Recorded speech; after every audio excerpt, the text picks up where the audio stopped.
Hi everyone, welcome back to my channel. For today's video I'm going to be doing a get ready with me for my 23rd birthday. So this is the overall look. If you want to see how I got this look, then just go ahead and please keep on watching.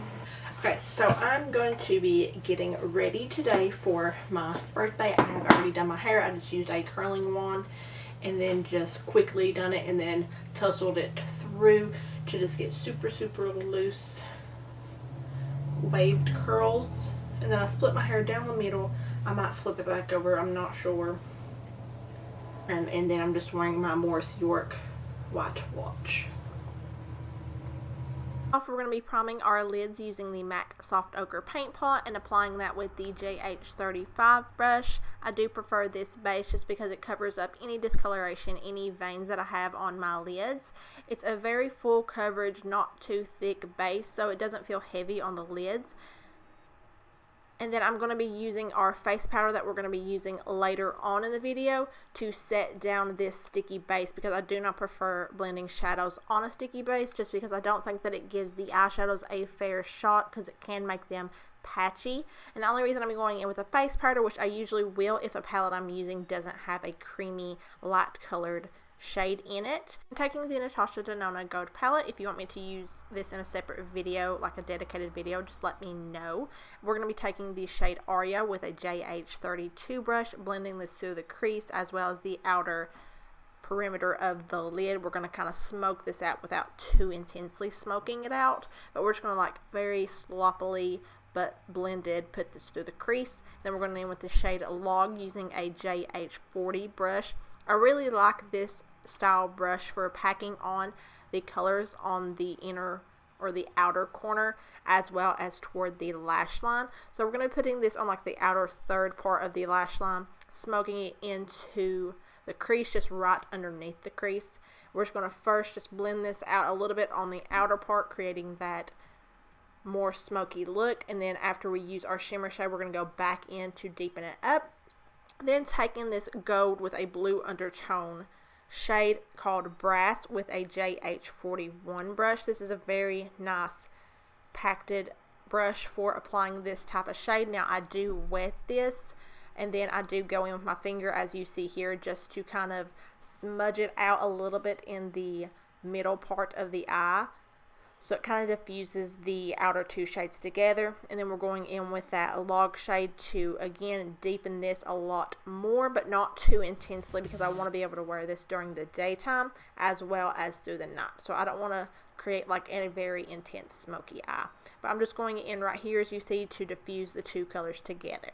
In the Urban Decay glitter liner in the shade Midnight Cowboy. I love these. They're super foolproof. They're super easy if you want to use glitter in the crease without having to use real glitter. So I'm putting this the entire way through the crease from the inner corner to the outer corner right above where I'm going to put my wing at. Okay, so I just went ahead and done the other eye. This one turned out much better than this one, but you know, once you put glitter on there, it's kind of hard to not. And then I went ahead and also done a wing liner. I used my Rimmel black gel liner for that, and then the glitter I used was the Urban Decay Heavy Metal Glitter in Midnight Cowboy. Then I'm going to go in with the Urban Decay Perversion mascara and then put on some Ardell Studio Effects Wispy Lashes. Actually, I'm not. I'm going to go in with this mascara. I don't know which lashes I want to do. Ooh, I think I'm going to use these. Okay, then I'm going to go in with the Lilly Lashes in the shade Randi. So they look like I just took that one off. So yeah, I'm going to put that Urban Decay mascara on and then go in with these lashes because these are a little bit more dramatic.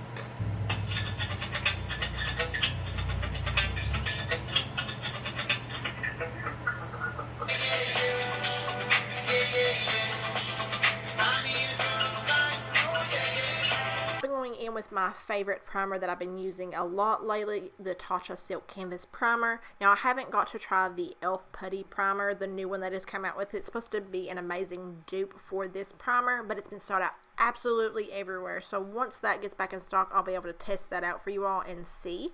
But then I'm going in with the Flawless Filter Liquid Highlighter kind of like a base under a foundation. You can mix it in with a foundation, use it as just a liquid highlighter. It is a multi-use product, but I love this for a glowy complexion. But I usually will just put this anywhere that I'm going to put highlighter underneath my foundation. And taking the Smashbox Hydrating Foundation in the shade 1.1, I'm going to be using a JH03 brush to apply this.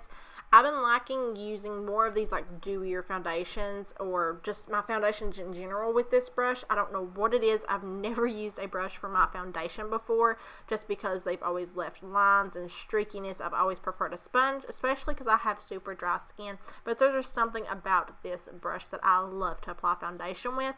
And this foundation I've been loving lately, this is more of a light to full coverage foundation. So like you can see, first I did have a one layer on, and it did cover up basically everything except for the redness in my cheeks. And then I put this second layer on, and it just took it up to full coverage, but it doesn't make it look cakey or makeup-y. It still looks very natural, very healthy, dewy, like a natural dewy look to the skin. It doesn't look bad. Even whenever I don't scrub my face and I apply this, it doesn't make it look cakey or dried out. I love it because it is more full coverage, or can be full coverage, but still looks very nice. Using this concealer a lot lately. I do apply 2 layers underneath the eyes. So this first layer, you'll see I blend it out with that same foundation brush, just because it blends the 2 shades of the foundation and concealer together without having a harsh line. But I put that first layer on, it's very light coverage, and then I take that second layer to make it a little bit more of like a high, medium, low full coverage, because it doesn't cover everything like Tarte Shape Tape or anything like that. It still can be built up, but it's just not as that intense. It does have a little bit of dark circles that peek through, but I really like this because it is like the foundation, whereas it is very healthy, very like natural, dewy looking underneath the eyes. It's very skin-like, very creamy, very beautiful look to the under eyes. It doesn't make them look dry. It just makes them look nice and plump. But as you've seen, I also applied a very thin layer to the forehead, nose, chin, and right underneath that jawline area where you would bake powder at. And then I'm going in with my favorite cream bronzer. This is really a bronzer base, but I use it as both. But I've been really using it as the base just because it gives such a very nice warmth to the skin, and it makes any bronzer on top of it just that more intense and beautiful. I don't know what it is about this base, but it is absolutely gorgeous, and I use it alone as like a cream bronzer when I want more of like an all over everywhere cream look. It's very pricey for what it is, but it's such a big tub and it lasts so long. But if you don't like very warm colors, then just steer clear of this. And now I did apply that with a JH08 brush. It is really good for anything cream colored. And then I'm going in with the JH02 bronzer brush to apply the Becca Skin Powder. Now this is just meant to be like a powder for the face, but it is a multitasking powder, so I did find a very nice warm shade to bronze up the face with. I've been liking this because no matter what, I can build it up. It doesn't look patchy, it doesn't look crazy. It's a beautiful powder to make the skin look super smooth. And then I'm going in with this Hourglass palette, mixing the two, the pink and the mauve blush shade. Now, if you want one that's very similar to this, don't want to buy the whole palette, but want the similar shade, the new Year of the Pig blush that came out with is a very good mix between the two. And I do lightly put it on my nose, forehead, the entire cheek area, just because I love the rosiness like all over the face, like a very light color all over the face. Applying the highlighter with an M501 brush. This is my favorite highlighter brush. Taking this Makeup Revolution palette in that baked gold shade. This just makes the skin look super wet and glowy, and when I'm super fair, I can still use the gold shade. Now, if you want an intense palette where you can sheer down the highlighter or intensify it, this palette is amazing, and it is such an affordable price point. I'm going in with my favorite brow duo at the moment. This is the ColourPop Precision Brow Pen, so I'm using this to basically fill in everywhere because my brows are so light and sparse.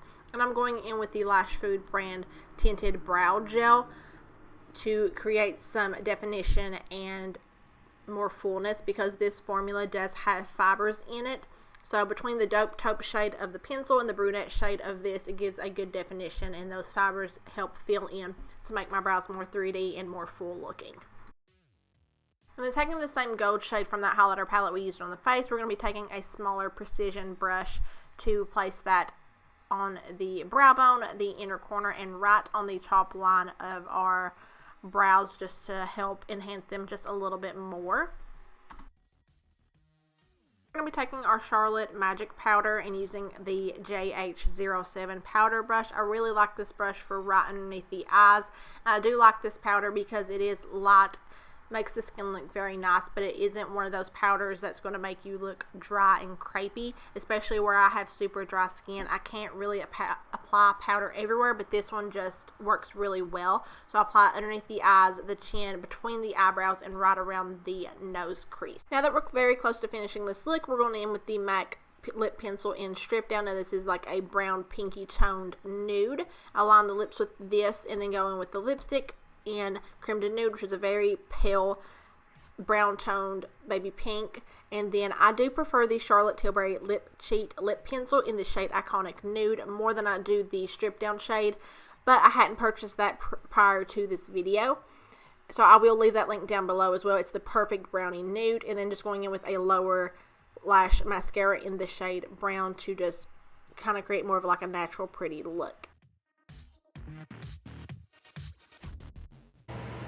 Yeah, I really hope that you all enjoy. If you recreate this look, let me know. My dog's going crazy. But give this video a thumbs up, subscribe down below, hit that bell for notifications, and I'll see you in my next video. Bye everyone.